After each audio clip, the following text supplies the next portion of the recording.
So I saw an interview with Moses Atama, and there was some really good insight, and I want to give you the boxing philosophy perspective.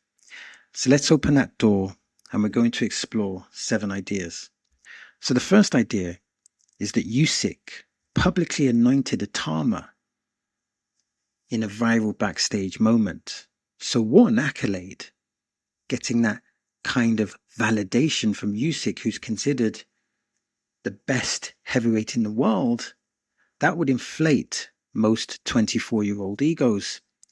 And a lot of us believe that Moses Atama is not just good, is not just very good, but very special.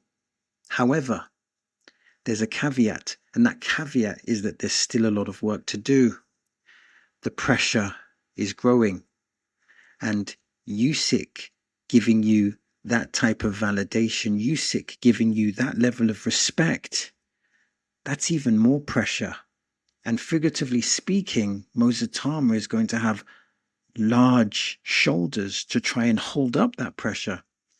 Moses Atama is already a target because not only is he having great performances, he's having great marketing, great viral moments, and now he's become the golden ticket. He needs to maintain his discipline, and like Public Enemy says, don't believe the hype. Idea number 2. Moses Atama describes himself as stubborn and blinded to outside praise, framing it as a deliberate operating system, not modesty. This refusal to accept praise is a calculated defense against complacency. Think of this. In every fight, you have to prove your dominance. In every fight, you have to reassert your dominance. And in a sense, you could make this argument, particularly early in your career. So let's take a different context. Let's say in comedy, you're only as good as your last showing. And in boxing, you're only as good as your last fight. Now, objectively, that's not true because a lot of great fighters leave boxing on a loss. But the point is that you need to constantly perform, particularly when you start the journey on the way to the title. A loss now for Moses Atama would be potentially catastrophic, and any mistakes can destroy his career. So you have to have that mindset that you're only as good as your last performance. And you have to have that mindset, or it could be beneficial to have the mindset that, yes, I've been dominant so far, but every new fight is a new opportunity where I must assert my dominance. Now, the third idea is that Moses Atama admits he only learned to study tape properly after joining the Ben Davidson stable. It's a key phase here, learning to study tape properly. So perhaps he was studying the tape before, but not properly. And we can replace the word properly with effectively. And the difference here is the Ben Davidson emphasis. I feel like this is respecting Ben Davidson's mastery, and I feel that he does have mastery as a trainer. I don't know why online it seems to be quite popular to hate on Ben Davidson, and I find that quite boring because clearly he is a high-level trainer. And some of the skepticism in boxing, some of the skepticism is quite irritating because it's not really validated by any logic. It's not objective hate. It's just pure hate. And to me, that's just intellectually lazy. Of course, we can make statements like, I don't think he's the best trainer, or I don't think he's not my favorite trainer.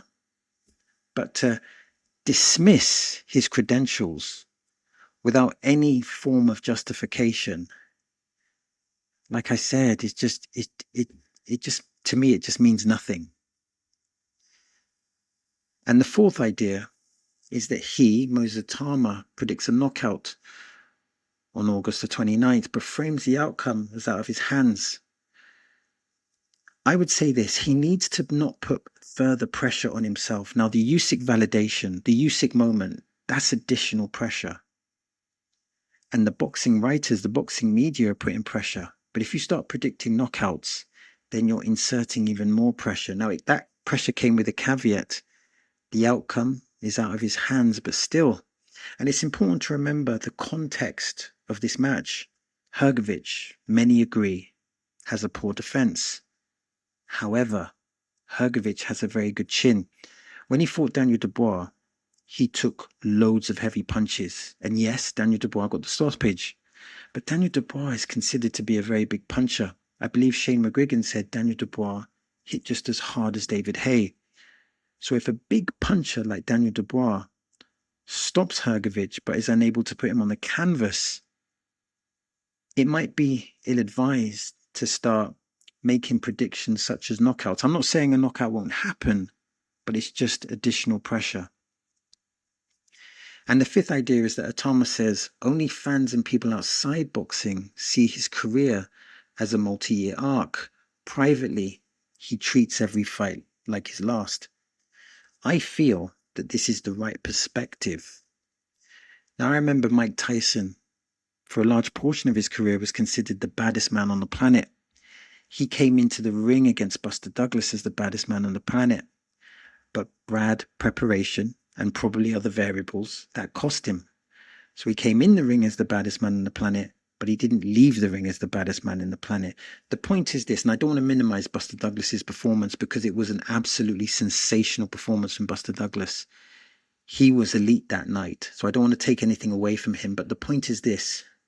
Every new battle needs new preparation, and every new battle is another opportunity to reassert dominance. You can't assume dominance because of your history. You have to reassert your dominance again. And that's a really good perspective to have in boxing. And then the sixth idea is that despite being groomed as boxing's next superstar, Moses Atama insists any title shot depends entirely on surviving this danger man first. Who is Hrgović? Well, Philip Hrgović, with good preparation, is dangerous. Remember, he was a top prospect at one time and still is a top prospect. I would say he has a good jab, good straight right, good accuracy, an underestimated left to the body. It's a nice left to the body, a very good chin, and is extremely durable. That is a dangerous man. Of course, there's variables to this fight, such as preparation, but it's important to look at Philip Hrgović as a danger man. And in approaching this fight, he should approach this fight as if he's going to face an elite Philip Hrgović. That's how we should approach it. Don't approach it in a manner where you think that, okay, he's not quite where he was. Because this is a massive opportunity for Philip Hrgović. If Hrgović wins this fight, this opens up big doors for him. And then the seventh idea and final idea is what version of Hrgović is showing up. I noticed against David Allen, Abel Sanchez was not present in the corner. If Hrgović is training himself, that will likely be a bad mistake. Abel Sanchez, I believe, will bring elite conditioning and technique. He will be essential to bring in the best version of Philip Hrgović. So as the fight builds, and as we get to like the weigh-in, the media workouts, the interviews, I'm going to be looking at who's in Philip Hrgovic's team, because if Abel Sanchez is not there, that's definitely a warning sign. Okay, so let's finish this with 5 questions. So question number 1, can Itauma handle Usyk's endorsement without believing his Homer hype? An endorsement from Usyk is the highest, or one of the highest validations. It's a great moment, and I guess you can acknowledge it, but in acknowledging the endorsement, you still have to work hard every day. So it's important to be humble, to be disciplined, and also acknowledge. Let me put it another way. Let me play devil's advocate. Imagine if you get the endorsement from Hrgović and you get the endorsement from Usyk, and then you think, okay, I'm the best. I don't need to train the hardest or have an elite preparation. That's going to hinder your performances, and then you're going to create opportunities for your opponent. So it's important to accept the validation, but maintain your composure, manage your ego, and still give everything in the preparation. Question 2, is rejecting praise Atama's defense against pressure and complacency? Yeah, I think so. Because you don't want you being complacent at this point can have absolutely devastating consequences.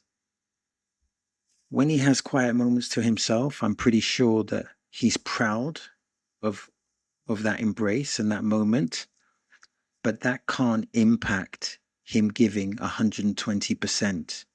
Because Moses Atama, even though he's not a world champion, he's already a target. He is the lottery ticket for most fighters. Question 3, does Itama's development prove Ben Davison is still underrated? I believe so. Ben Davison is a really good trainer, and he's done great work with Moses Atama, phenomenal work with Moses Atama. And I think one of Ben Davidson's strengths is that he studies the tapes and he finds certain strategic nuances. And before AJ lost to Daniel Dubois, AJ had a sensational performance against Ngannou, and I think Ben Davidson was a big part of that. And Ben Davidson, if you looked at the 2 fights before the fight with Daniel Dubois, he brought out the best AJ in recent times. Also, he's done a great job with Fabio Wardley. Fabio Wardley is effectively a novice with no amateur career, yet he's guided him to world level. So I think objectively, the results speak for themselves. Question 4, can Itama stop Hrgović without forcing the knockout? He could stop Hrgović because Hrgović has bad defense and Hrgović suffers badly from cuts. So to me, if it's a stoppage, it will likely be from cuts. But he could knock Hrgović out because he has lightning speed and great accuracy and great feet. It's possible, but you don't want to put on that additional pressure. If Filip Hrgović is optimal, he will bring a different type of puzzle. He will bring a different type of puzzle under the bright lights. And it'd be interesting to see how Moses Atama reacts to that. Also, at this stage, Filip Hrgović will be a fighter. This will be the most experienced fighter that Moses Atama has ever faced. And technically, this will be the fighter with the highest IQ. Filip Hrgović has the ability to adapt, and he brings some sufficient weapons to the table. And finally, the 5th question is, which Hrgović appears on August 29th? The prepared danger man or the fighter missing Abel Sanchez? Let's bring some context. Despite Abel Sanchez not being there, he looked sensational against Dave Allen. However, I believe that Sanchez will bring an optimum training camp. That means good sparring and elite conditioning. And also he will bring some good tactical awareness as well. And also he will bring his experience in terms of how to manage cuts. He's a very good cut man, I believe. But if Abel Sanchez is not there, then the question is, who is replacing him? If Filip Hrgović is doing it on his own and doesn't have a sufficient team, then that is a major red flag. So that's the end of the video. Now I'm trying to build a digital boxing community, and that means I'm interested in your thoughts, I'm interested in your perspectives, and I'm interested in your observations. Now, if you want to support the channel, press like, hype, and subscribe. And if you want to watch more content like this, then simply click here or click here. As always, thanks for your time. It is much appreciated.